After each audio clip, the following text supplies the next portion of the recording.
I'm here to introduce our guest speaker today, Sandy Munro. Sandy Munro is a hands-on, self-made American businessman and the owner of Munro and Associates.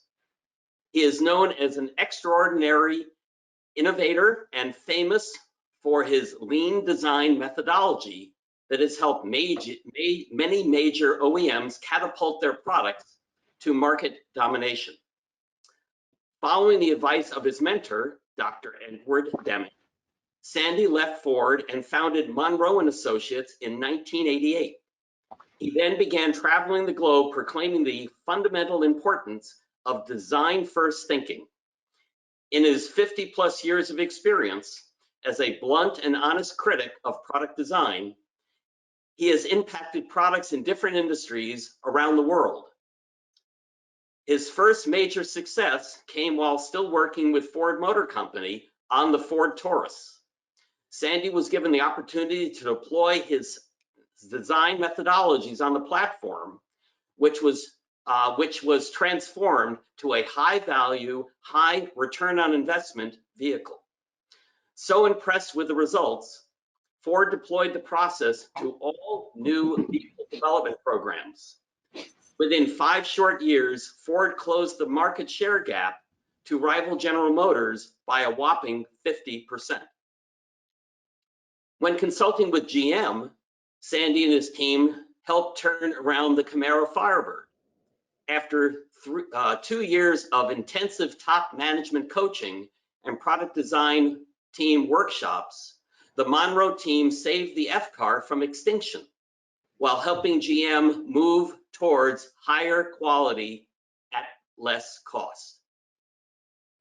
On the other side of the pond, BMW's Rover Group hired Munro to interject lean principles and cost discipline into the Range Rover Discovery and Defender. His directive was to shine them up and prepare them for sale. His team improved their 4x4's J.D. Power's quality ratings from 53rd to 8th in only 16 months. The BMW Mini was no exception. It too was in trouble, running late to market and over budget. Munro led the charge, and when completed, Rover's vice president praised Munro's input as invaluable for getting the Mini into production with high value and quality. Sandy has a voracious appetite for technology, as he knows all too well how a new technology can send the competition back to zero. In the world of product design, matching the competition is survival, not leadership. When helping his clients, Sandy is laser focused on eclipsing the competition with a market-dominated product. Electric vehicles, whether they are 4, 3, or 2 wheels, are no exception. Known as a straight-shooting product design prognosticator, Sandy is not a good news consultant. He is evangelistic in spreading the gospel of paradigm shifts, concurrent engineering, and innovation. He is a member of the Society of Automotive Engineers, Society of Manufacturing Engineers, and Engineering Society of Detroit. Ladies and gentlemen, it is my pleasure to welcome to NCRO, Mr. Sandy Munro.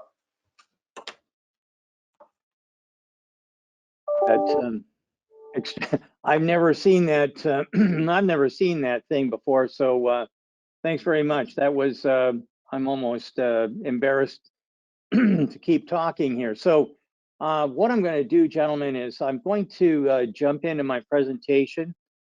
We've got a little bit of time, and I've got a lot of slides. So what I'd like to do is get right into it as soon as I see it pop up on the screen. We can skip my bio there. Just jump to the next one. So you've heard way too much about me already. Let's go into the slideshow. So Munro has a 45,000 square foot building that we do mostly benchmarking and new product development in. We used to have a 60,000 square foot building that was strictly for Chrysler. It was a big secret. It was closed shortly after the sale to form Stellantis. What went on inside, most people at Chrysler never knew about, and that's where we benchmarked products. We came up with new ideas and new designs. We definitely had the outstanding plans that could make Chrysler. And I'm only going to talk about Chrysler. I'm not going to talk about Stellantis. I don't know the rest of the company, and I don't know much about Fiat either. But I can tell you a little bit about what's going on with Chrysler, and that's kind of like what your focus is. So out of the new product development area at the Munro Knowledge Center, one of the biggest success stories was the Ram, the 1500. No pickup has ever won Luxury Vehicle of the Year. This was an astounding accomplishment, plus being Truck of the Year for 3 years in a row. At the end of the day, the Ram truck came about as a result of a huge effort between the Chrysler and the Jeep truck engineers and Munro and Associates, bringing all kinds of new techniques and technologies, and then ultimately that was brought to the marketplace by the executive staff at Chrysler. They went to bat. They made sure that people were thinking a little bit differently about air suspension and things like that, and so consequently, Chrysler won. Shocked the daylights out of the folks at General Motors for sure, and wound up taking second place. So Ford is number one, Ram second, and then GM is a pathetic third and fading fast. So what I'm going to do today, though, I'm not going to talk too much about Chrysler. I'm going to be talking about the whole industry and the migration that we've got between where we are and where we're headed. So I'm going to give you a little history. The first slide here is a little clue as to what could go on. This is a picture from 1900, and it's Fifth Avenue, and it's the Easter Parade. And for the Easter Parade, the streets were cleaned up a lot. It took 2 days to get them clean, and they left Fifth Avenue. They wouldn't allow any horses on there because obviously horse pollution was a big problem at the time. Now, what I want you to do is find the car. Find the car in this picture. I'll give you a couple of seconds. Yeah, that's enough. Okay, there's the car. That is the only car on the road. Now, it says 1900, but it's 1900s with an S on the end, because that car didn't come out till 1905. So now I'm going to show you what happened a few years later. I want you to find the horse. This is from 1913. Find the horse. This is the same Fifth Avenue Easter Parade, but find the horse. There it is. In less than 10 years,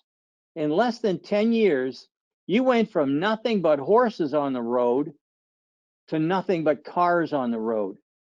Now, what happened there? How did this occur? Well, when something dramatically different happens, when something comes along that's so important and impressive that you have to move to something new and different, for instance, horse pollution. Horse pollution was killing the cities. At one time, the people in London, England, said that there was going to be 7 feet of horse manure that they were going to have to deal with every day. Now, it wouldn't be all at once, but they were continuously cleaning, and that was the projection. 7 feet of horse manure every day on the major roads. That was impossible. And so consequently, electric and gasoline engine vehicles showed up and voila, the horse disappeared. Now, this is called a paradigm shift. And when a paradigm shift happens, everybody goes back to zero. Your past success it means nothing when a paradigm changes. No one goes back to the old paradigm. Steam engines, stone tools, kerosene lamps, women's whaleboard and corsets, all these things are gone forever. And success in a dead or dying paradigm will block your vision to the future. And that's what we've got going on with many of the car companies right now, North American car companies anyway. They waited too long, waited way too long. Now, paradigm shifts are more than just they're more than just like a little phrase. These things are for real, and it has a psychological name. It's called a scotoma. Scotoma basically means a blind spot in the brain. So I'm going to give you a little example that I think everybody can relate to. You're at a party. You're at a brand new house. Your friend just bought a brand new house and he's invited you over and he says, hey, Charlie, can you go in and get me the salt and pepper? It's in the kitchen. And you start off saying, this is a brand new house. I don't even know where the kitchen is. How am I going to find the salt and pepper? And you walk in and you look around and you can't see anything. And you go, hey, I can't find it. I don't know where anything is. And your buddy comes walking back in and says, Chuck, it's right in front of you. If it had been a snake, it'd have bit you. That's a scotoma. That's for a physical thing. It was sitting right in front of you, but you didn't see it. I'm sure everybody in the audience has had a situation where they were looking for something, they couldn't find it. Someone else comes along and says, it's right here. It's right in front of you. Scotoma is really a problem with physical things. What happens when somebody says, hey, we should go to EVs, to someone who's deeply ingrained in ICE vehicles? When that happens, when you have strongly held rules and regulations that are not basically tangible, you can't put your hands on it, and they're deeply ingrained, then you have a real problem. Because when the expectations don't match the results, people are blind to the data. Even worse than when it's physical. When somebody picks up the salt and pepper and hands it to you and says, it's right here. Okay, oh yeah, gee, I don't know what happened there. Well, what happens when they come up with an idea or a piece of paper or a concept? That data is extremely hard for people to grasp or comprehend.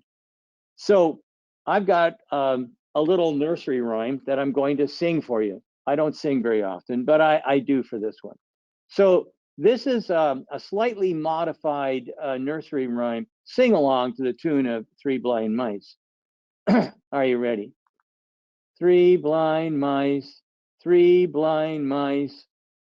how they're run, see how they're run. They all ignored the warning bell. They all dropped into paradigm hell. Got tired of hearing Elon Musk is swell. Can't even get help from a Wall Street short sell. Rivian, Tesla, Faraday, Archimoto, Aptera, and more on the way. What more could possibly get in the way of three blind mice? Oh my God, oh my God. What just walked in the door? What just walked in the door? Forget about all the little rats. Here comes the Chinese cleanup cat to eat the three blind mice. Okay, now that was a little humorous kind of thing with a very sad ending. We have a huge problem. For the last 5 to 10 years, the Chinese have been working on their versions of electric cars, and they are not junk. They are cars that anybody would be happy to own. These things are scary. Now, many of you probably remember the Japanese invasion and what happened in the US. Some of you may not, but you may remember Sherman and Peabody. And what we find here is that Sherman and Peabody are going to give us a little lesson in here in history. So we get onto the Wayback Machine, and Sherman says, "Where are we going to go today, Mr. Peabody?" Sherman, we're headed to 1963 when GM had 50% of the auto market and Toyota had none. Some of you may remember that. 1963 was the beginning of the import edge, if some people are calling it. In the next board here, we've got, gee, Mr. Peabody, that was amazing. How the big three lost their minds and gave away the market. Yes, now we're heading back to 2021. We can get a chance to watch this stupid shit happen all over again. I love MBAs. GM estimates market share has spiraled to 13.3% market share. Toyota's market share is 14.5%. How do you go from 50% to 13%? Back to the Wayback Machine. Mr. Peabody, can we go into the future and see what happens to GM and the good old gang in 2030? Yes, but on one condition, Sherman. You must not poop your pants. You know how I don't like cleaning after you. In 2030, the players will be much different than 2021. China will be the biggest market, have the biggest market share, and many of the current big fish will either be gone or much smaller. Why is that? That's because of something that many people are calling the Valley of Death. Now, this is a chart that many of us have conspired on or worked together on. My numbers don't come up to total vehicle sales up around 220 million. I was basically thinking that 150 million is probably about where it's going to be in 2040. But that big dip in the middle, that green area, that is where the Chinese are going to get their chance to eclipse all of the North American car builders. And the reason for that is because the demand will be there. I want an electric car. I can't get one. Right now, everybody, every executive is licking his chops, clapping his hands together and saying, man, look at all the money we're making. Oh God, I love this. This is great. This is the beginning of the end, because it was the same thing in the 60s. I was alive.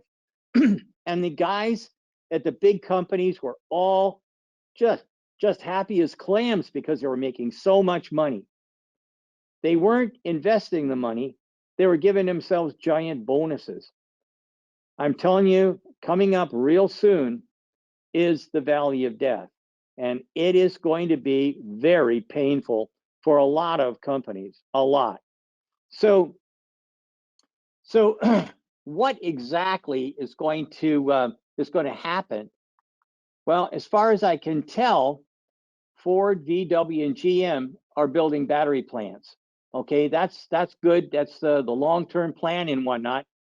But they're not going to be ready until 2025, in some cases 2028. In the US, Tesla's #1 and Ford is #2 as far as my pick for cars that people should buy.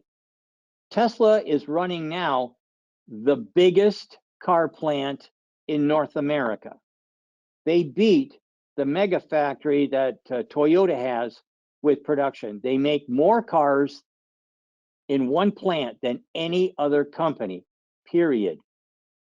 That's a fact. Ford is #2 because they've got a car that actually competes, or kind of competes, with Tesla. Not on self-driving, but everywhere else, the Ford Mustang is my #2 pick.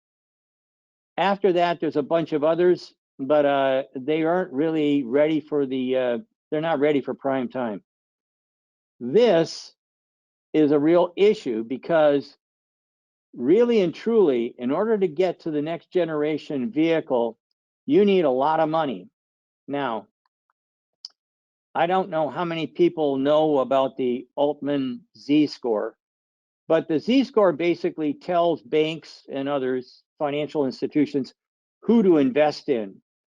You'll see that there's a red line and a gray line.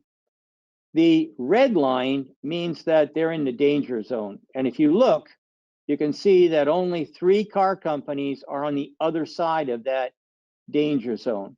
That would be Toyota, Honda, and Tesla. The gray zone is where Toyota and Honda are. Tesla is the only one in the safe zone, and they're there by far. Who's going to lend money to who when you all are looking at a scorecard that looks like this?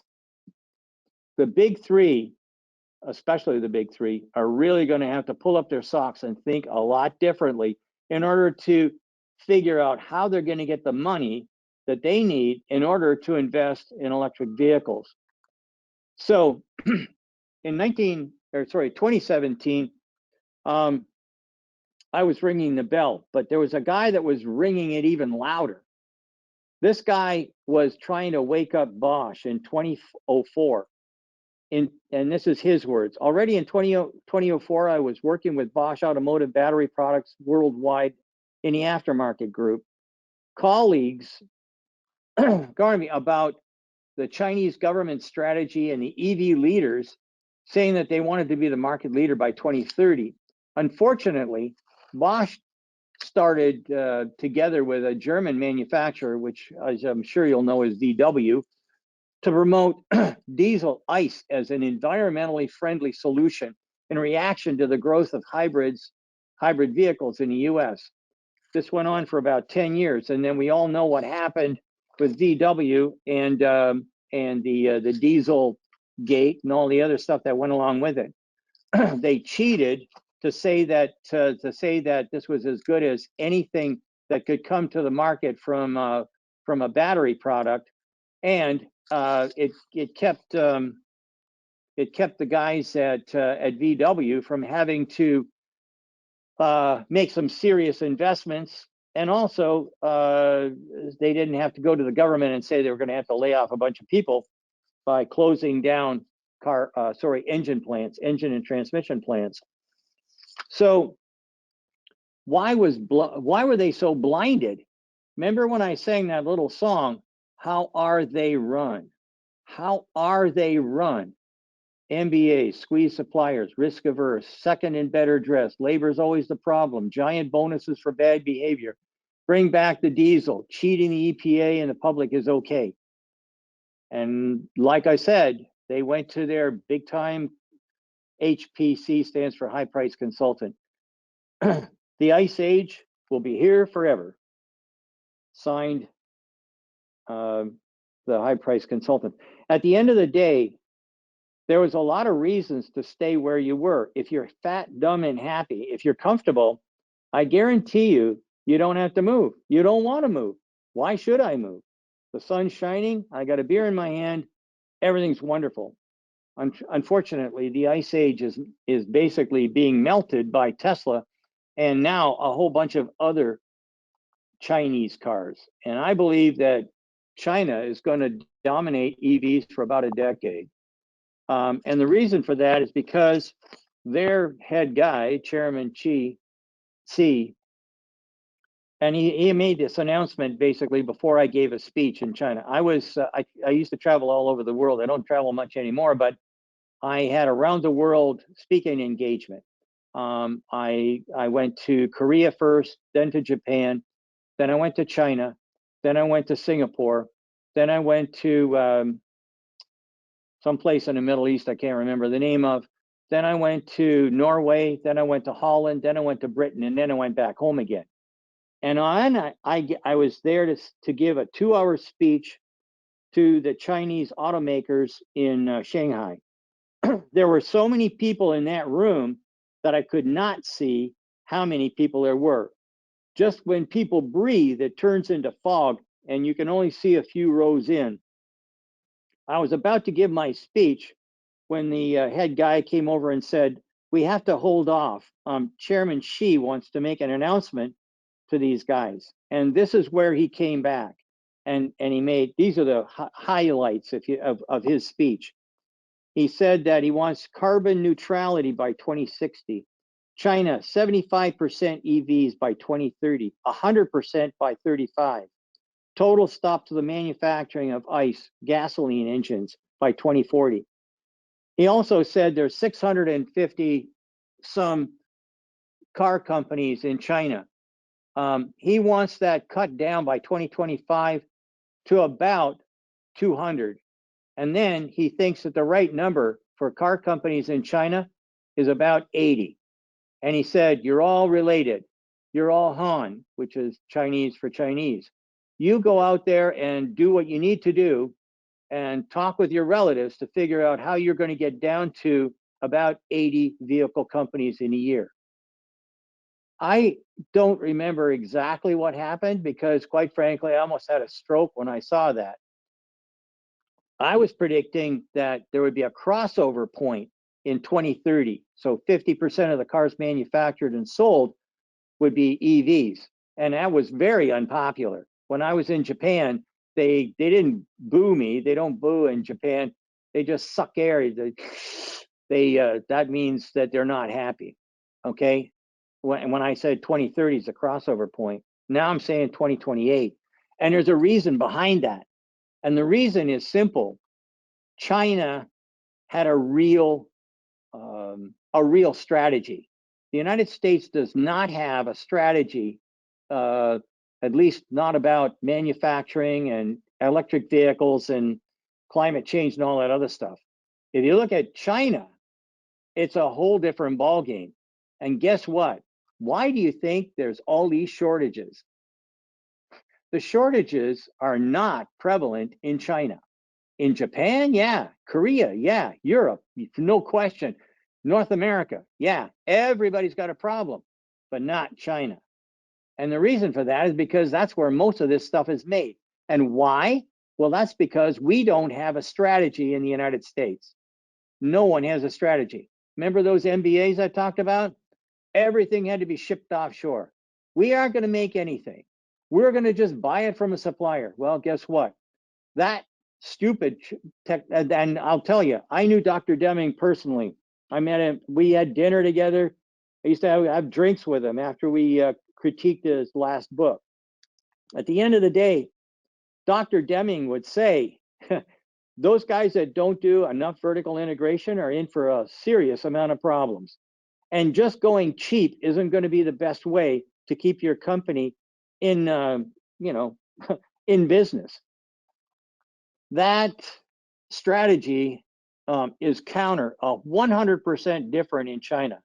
In China, Chairman Xi and all the other politicians that they've got over there have forced companies, forced them to get into a business that will become key to the EV revolution.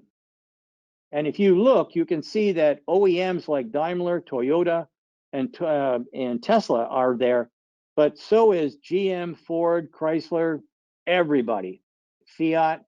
And here's the game. These guys don't play checkers. They play chess. So if the United States says, hey, we're going to slap big tariffs on any car that you try and import, then China's going to come back and say, GM, get out of China. Ford, get out of China. Fiat, get out of China. Renault, get out of China. All these guys, get out of China right now. And guess what? We'll buckle. And then we'll have exactly the same import nightmare that we had with the Japanese back in the 60s and 70s.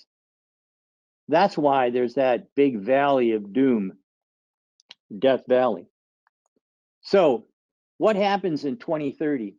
Now, I will tell you that I have not been popular with this chart, but I don't care because I am not a good news consultant. And I'll tell you, from my estimations, I believe that China will have about 26% of the market share.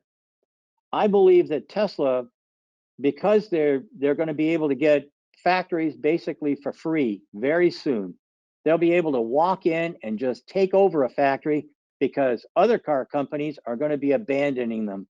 And one of them, I think, is going to be the massive Toyota factory that I'm sure they've got their eyes on.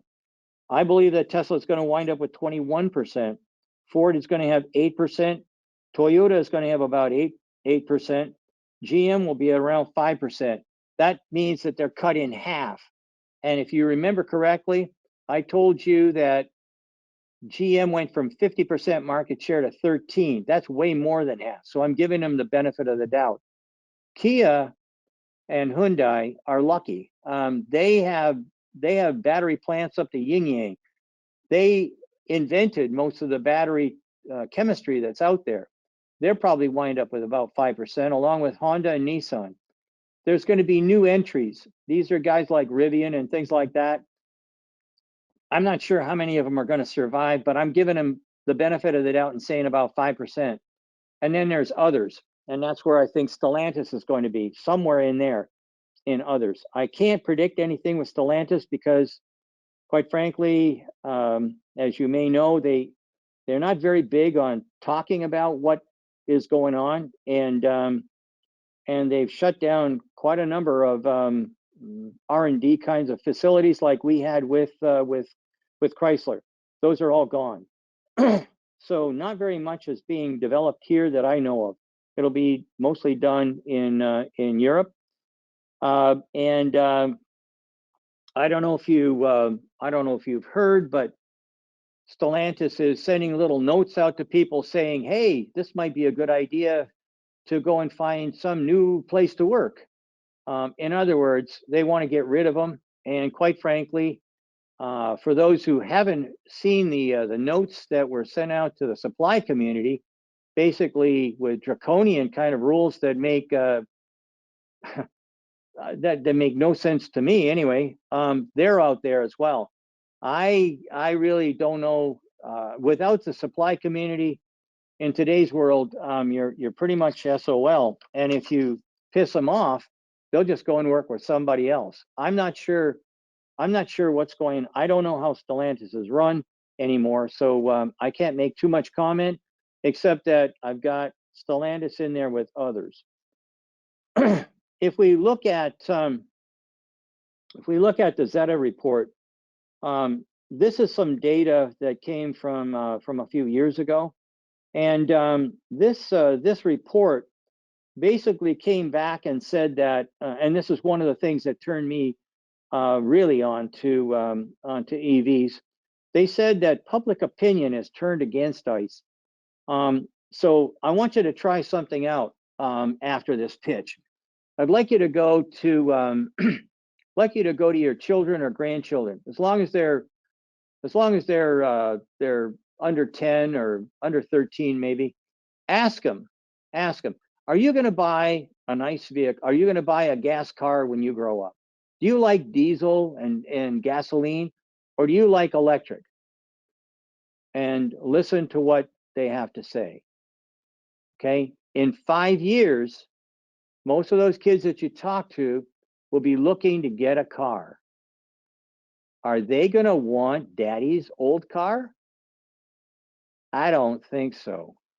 I think that you're going to find that kids would rather walk or drive in their friend's EV car than drive a nice vehicle, because public opinion has changed so much.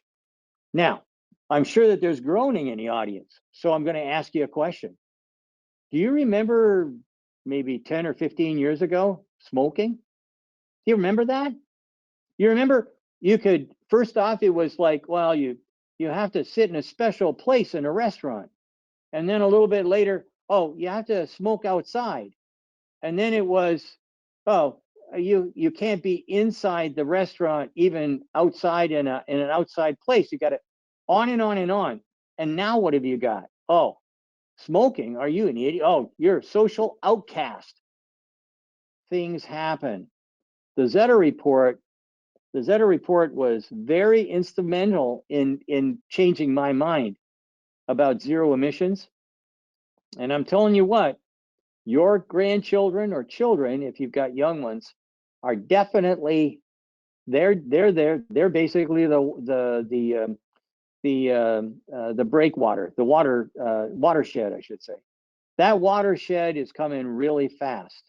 So I told you that I had a slide a long time ago in 2019, which I went around the world with and got nothing but boos and hisses, except for when I was in Great Britain and Holland and Norway. They applauded. China applauded, kind of, but they all, half of those guys knew that they were losing their car company, but they still applauded. But in Japan and Korea and in North America, no way, Sandy, you're out of your mind. This is what I'm predicting now. In 2028, I believe the crossover point is going to be more than 50% of the cars built will be EVs, or let me rephrase that, sold, because they may not be built here in the United States, but at least 55% of those cars that are going to be sold are going to be sold EV. And if we look at global cars and light trucks, and we look at everything except for Africa, Middle East, South America, and India, I can't predict, I don't have enough data for that. But if we look at everything in 2028, you're looking at 70%. And the reason for that is because China has such a huge market that it's going to affect the rest of the world. And if you think that that's kind of like maybe impossible, then let me tell you about the bellwether. This is the bellwether, Norway. Norway does not produce cars. Hence, they have nothing to lose.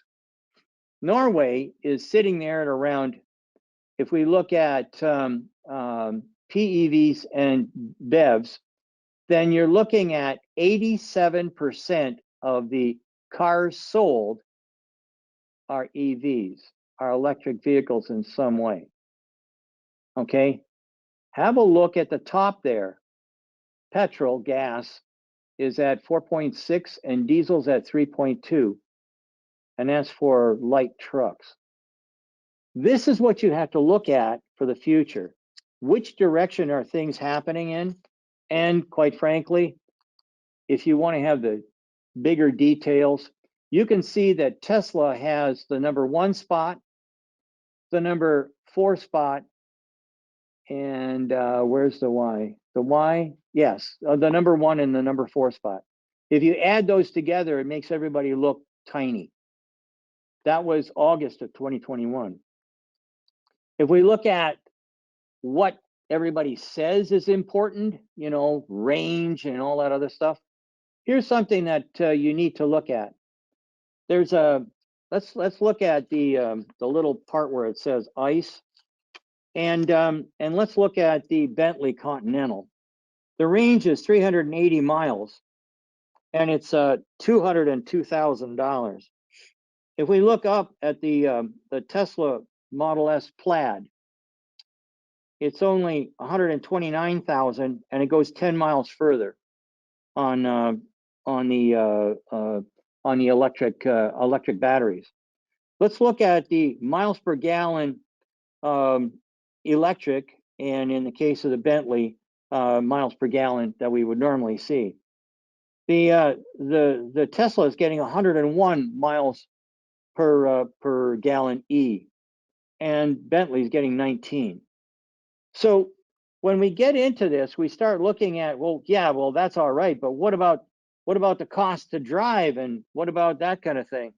Okay, cost to drive a Tesla for 100 miles is $3.68. The Bentley is 20 bucks. Then you got to look at annual operating costs, 550 bucks. And that's based on a very sophisticated study that was done by another group. They said it was 550 bucks. I say it's next to zero, because the only thing I can see happening is wiper blades. I am driving a Model 3, and that's the only thing I've done to it. I changed the wiper blades. There's nothing else that went wrong. But if you look at the Continental GT, and you're looking at oil changes, which are hugely expensive, brakes that definitely are going to have to be done at least once, on and on and on, you can see that there's a real big problem there. I think that everyone is saying, well, that can't be true, but these are the facts, and the facts don't lie. And I could go through that chart, all the way through that chart, but you have it, so you can look at it yourself and check it out and find out if I'm pulling your leg or not. But you won't find You won't find the rules and regulations or the pack of lies that the press shoves out and down your throat every day. The long and short of it is range anxiety. I don't think so. Oh, the cost? I don't think so. The crossover point, I think, is going to be even earlier when battery-powered vehicles and ICE vehicles will be equivalent. That's coming down a lot, really, really quickly, especially with the new battery styles. Once we get into lithium iron batteries, LPG,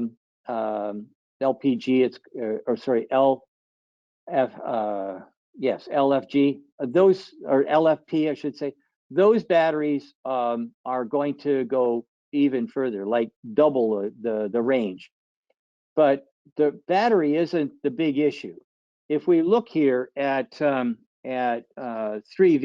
electric vehicles, we can see that the Tesla Model Y has a 75 kilowatt hour battery, but it's the smallest battery compared to the Ford Mustang, the Volvo ID4, and the Audi e-tron. But that's not what you want to look at. Batteries don't mean as much as you think. Really, what you want to do is look at, first, how many kilowatt hours do you have to play with? Basically, that's the size of your gas tank. And then what you want to do is, what's the mileage? And you can see that Tesla is getting about 125 miles per gallon E. Mustang is getting 101 miles to the gallon E. And look at the guy with the biggest battery. He's got the most inefficient car. How is that possible? It's not battery size. Range is determined in 4 ways. First is weight. Weight is the #1 issue for dragging a car around, and it's right now the biggest detriment as far as hauling big loads and things like that, especially if you're going uphill. That takes away from the vehicle. So you want to try and get rid of as much weight as possible. Engineered efficiencies. All of the power lines and distribution lines, electronic circuit boards, everything inside of a Tesla is hugely well engineered for an efficient electric vehicle. It's not a vehicle that's been taken off of ICE and somehow screwed with and turned into an electric vehicle. Their vehicles are all wheels up. And then you've got friction. Tesla uses some of the best ball bearings on the planet. They do everything they can to reduce friction and then drag. Tesla's vehicles are all very slippery. Now, if you're in the business already, how can you solve problems? Well, you're going to have to change your mind, not just on what metals that you're going to use, but also what materials are out there for you. So this was the body for the BMW i3. Now, why didn't the BMW i3 make it? Because it was ugly, truly an ugly vehicle. This is a case where the people who were given the job of designing the vehicle were the B group, and they wanted to prove that they could be an A kind of player. They made a lot of great technological advances, but the car was still bone ugly. Nobody wanted it. Nobody. But look at the difference. Look at the difference. If we looked at the life module, that thing's 148 kilos. An equivalent steel body is 349 for the same amount of strength. And by the way, it isn't, the steel body wouldn't be as strong as that carbon fiber body. Now, getting into why is Tesla lighter and stuff like that, one of the things is they are using a whole bunch of high pressure die castings. These die castings are amazing, and I mean that sincerely. I'll talk a little bit more about those in a minute, but there's only only two choices for high volume if we want to try and figure out how to get batteries and whatever inside of a vehicle with the lightest possible weight. One is high pressure die casting. The other one is injection molding, and I'll talk a little bit more about that using the SABIC StayMax FR fire retardant material as a battery tray. But let's first talk about the mega casting. It first came out in 2019. We tore apart one of the Model Ys, and I couldn't believe it. When I critiqued the Model 3, I said that basically it looked to me like a kid had designed it, and I made a statement that said, look at all these parts. There's 70 parts here. They should be one. Well, Elon Musk took that to heart, came back to his group, threw a little die-cast toy on the table and said, if these guys can make a whole car out of a die casting, why can't we make at least the bottom half of the car out of a die casting? And they did. Now, when we got the Model Y, those 70 parts had been turned into one part. But here's the deal. They didn't stop. They only stopped with a right and a left because they couldn't get enough of these gigantic mega presses that they had to buy from Hydra. Right after we went in and said, wow, look at this, they doubled down. And now the whole back end of the car is one gigantic piece. It basically takes and gets rid of 17 parts on the new Model Y piece. Gets rid of 17 parts like on the old Model Y. But if you compare it to the Model 3 that we analyzed, you're looking at almost 200 pieces, 200 stampings that don't have to be there. And that was using a 6,000-ton press. That's what they're doing now with 600,000. The 6,000-ton press is nothing, zero.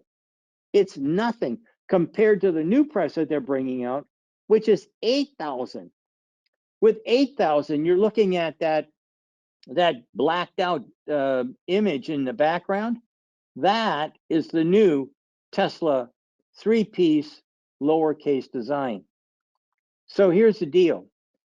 Hydra on March the 16th, they started talking about how they were going to do the 8,000 ton machine. Told us all about everything that's happening in the future, and then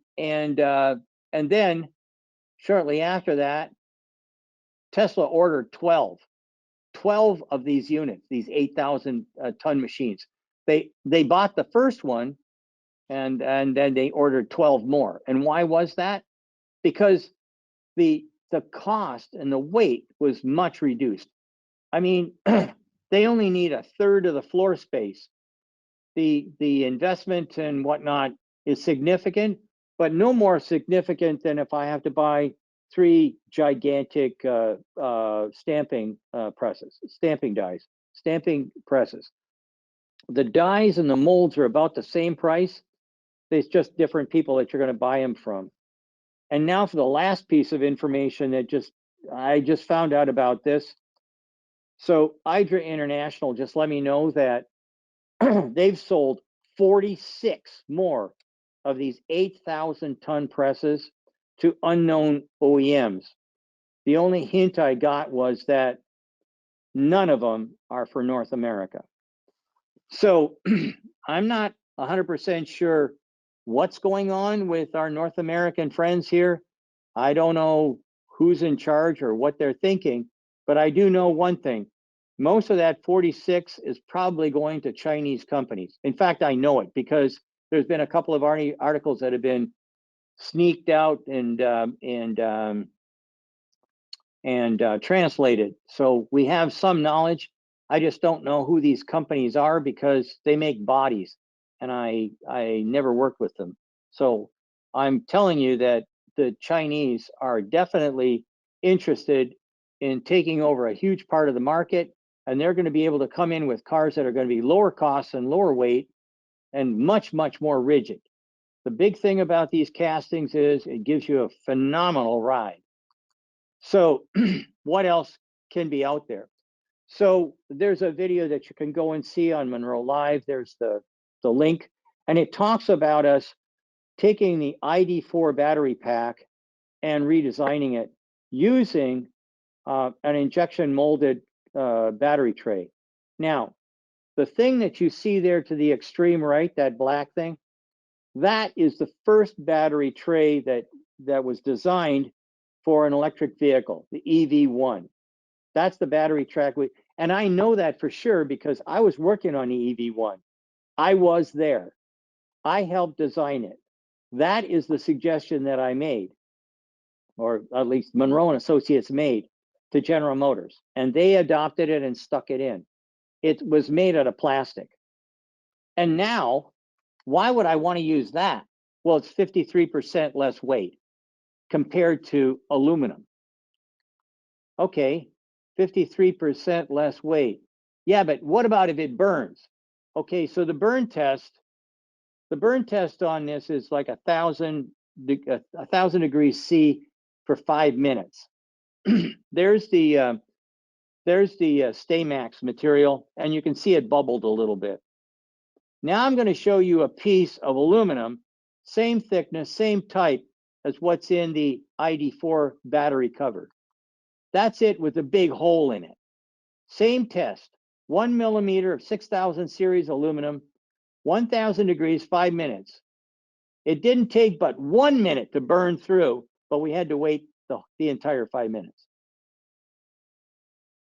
I'm telling you right now that there's a bunch of paradigms. Remember, I talked about paradigms at the beginning. There's a bunch of paradigms out there right now that are going to be changing. And the change is going to be difficult. If you're an engine engineer like I was, it's hard to swallow, and that your knowledge base has gone back to zero. You have nothing to offer.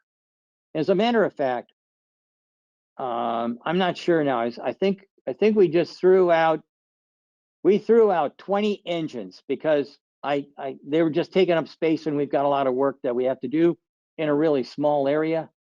45,000 square feet sounds like a lot, but we're right now tapped.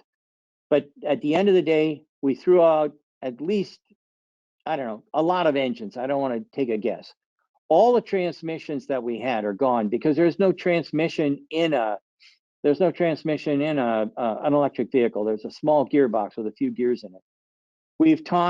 We're selling all of the engine stands that we've got here. There's got to be 20 engine stands that we don't need anymore.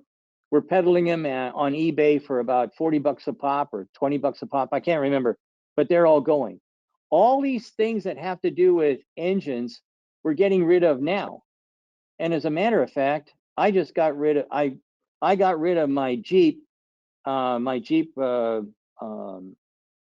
you call it, Rubicon, 3 weeks ago, because the thing was worth, even though it was a 2013, it was worth a fortune to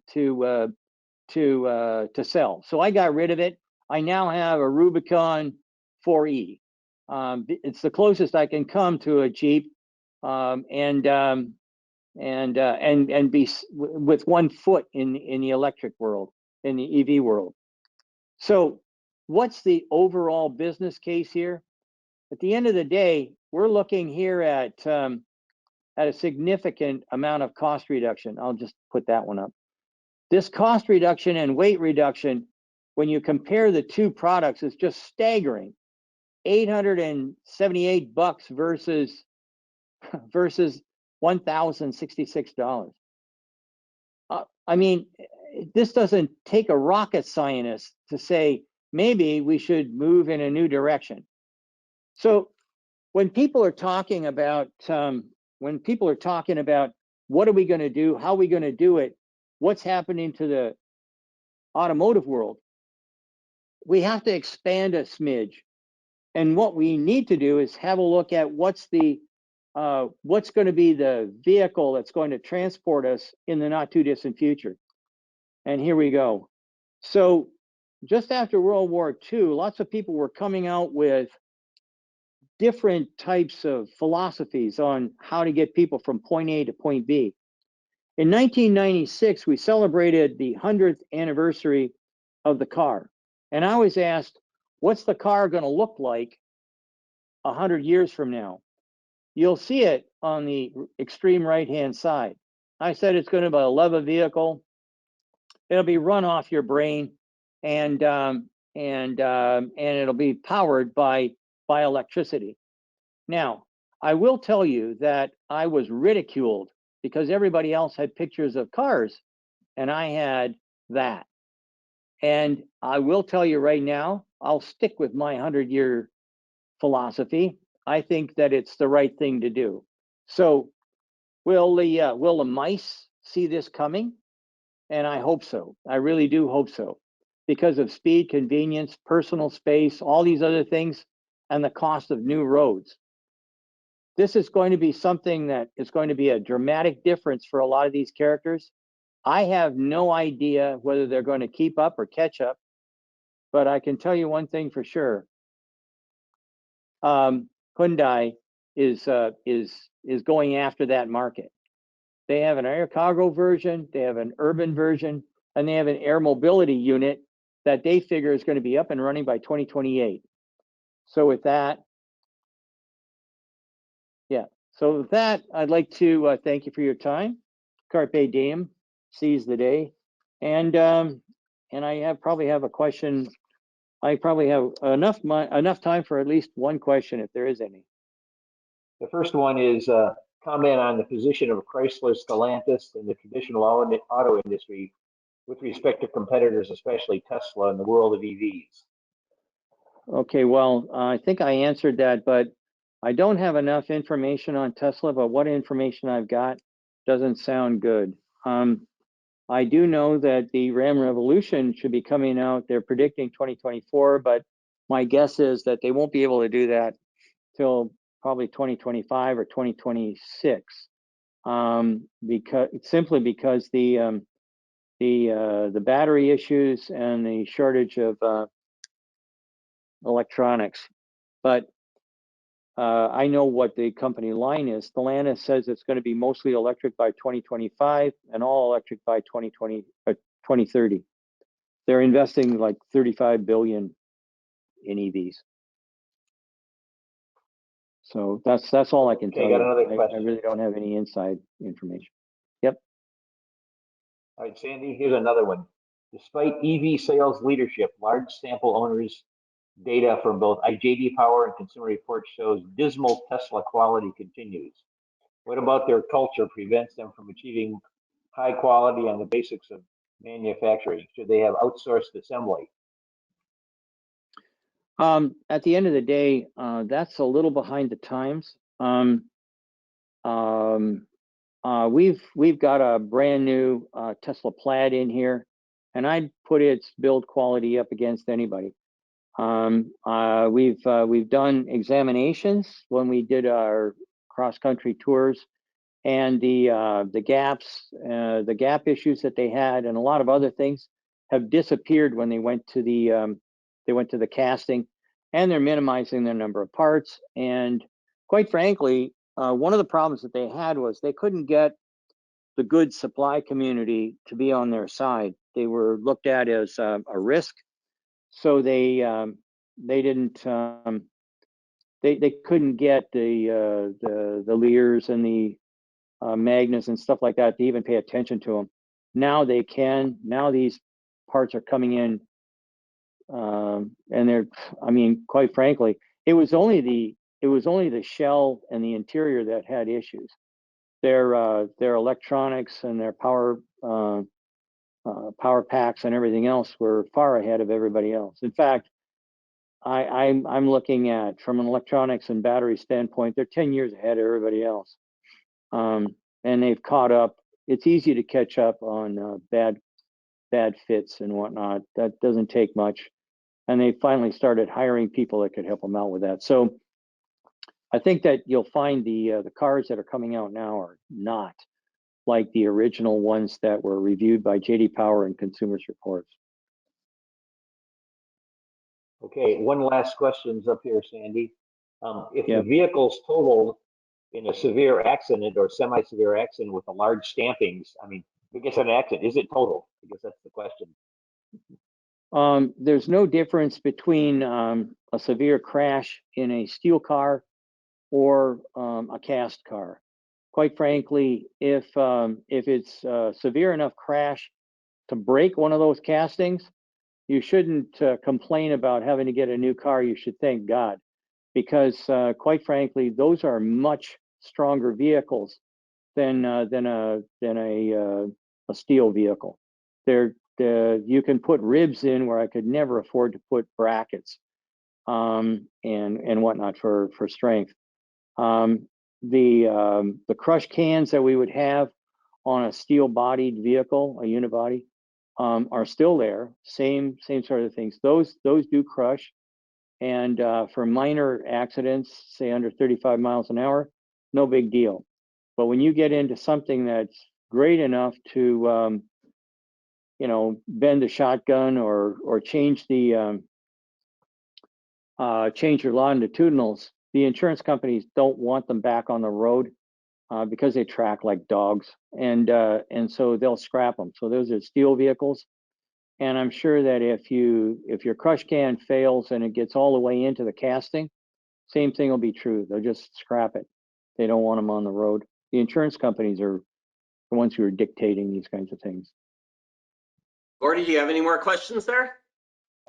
That was the last question that came in from the web. Thanks very much, Sandy. Oh, you're welcome. You're welcome.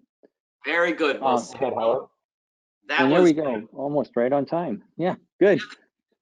Well, Sandy, that was absolutely tremendous. As retirees, many of us are feeling either happy we're not having to worry about all these issues, or sad that we're not right in the middle of them. So it's you're absolutely right. This is the most exciting time in the auto industry since Durant and Ford, created the whole industry back in 1910. Yeah. I couldn't agree more. This is the most exciting time for me. I should be retired, but at 73, I seem to be okay. And by the way, I just wanted to let you know, if some of your guys are listening and they're interested in working, we're hiring. So there's something out there. If you've decided that maybe at 60 or something like that, you still got something to offer. And by the way, people that work here actually work really hard. It's not a country club, that's for sure. So, but if you are, let us know. You can get that on Lean Design /HR or something like that. Yeah. So there you go. Maybe there's a second career here for you. Well, that was a fringe benefit we weren't expecting. Well, again, thank you, Sandy. Thank you so much. This was tremendous.